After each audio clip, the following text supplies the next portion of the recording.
ओम श्री परमात्मने नमः। अथ प्रथमोऽध्यायः। श्लोक नंबर 27 and 28।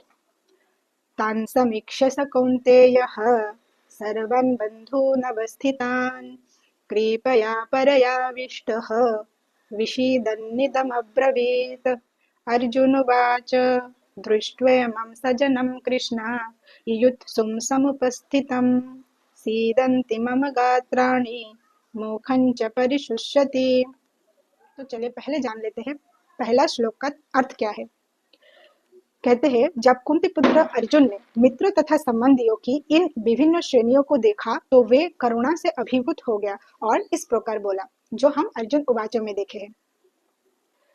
अर्जुन ने कहा, हे कृष्ण, इस प्रकार युद्ध की इच्छा रखने वाले अपने मित्र तथा संबंधियों को अपने समक्ष उपस्थित देखकर मेरे शरीर के अंग कांप उठे और मेरा मुख सूख जा रहा है। तात्पर्य, यथार्थ भक्ति से युक्त मनुष्य में वे सारे सद्गुण रहते हैं जो सत्पुरुषों या देवताओं में पाए जाते हैं, जबकि अभक्त अपनी शिक्षा तथा संस्कृति के द्वारा भौतिक योग्यताओं में चाहे कितना ही उन्नत क्यों न हो, इन ईश्वरीय गुणों से विहीन होता है। अतः स्वजनों, मित्रों तथा संबंधियों को युद्ध भूमि में देखते ही अर्जुन उन सबों के लिए करुणा से अभिभूत हो गया जिन्होंने परस्पर युद्ध करने का निश्चय किया था।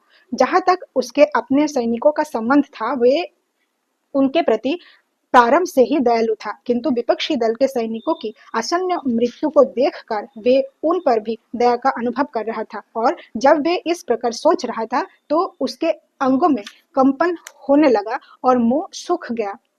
उन सबको युद्धाभिमुख देखकर उसे आश्चर्य भी हुआ।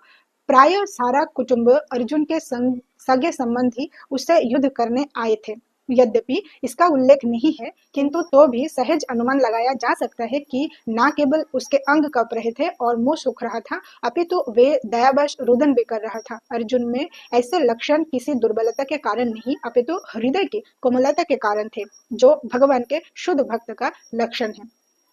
अतः कहा गया है, जस्यास्ति भक्तिर भगवत्वंचिना सर्वे गुणैस्तत्र समागते सुराः हरा भक्तस् कुतो महद् गुणः मनोरथेन सति धावत वही। अर्थात जो भगवान के प्रति अविचल भक्ति रखता है उसमें देवताओं के सद्गुण पाए जाते हैं, तो जो भगवत भक्त नहीं है उसके पास भौतिक योग्यताएं ही रहती है, उनका कोई मूल्य नहीं होता।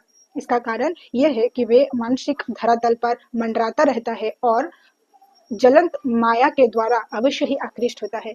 राधे राधे।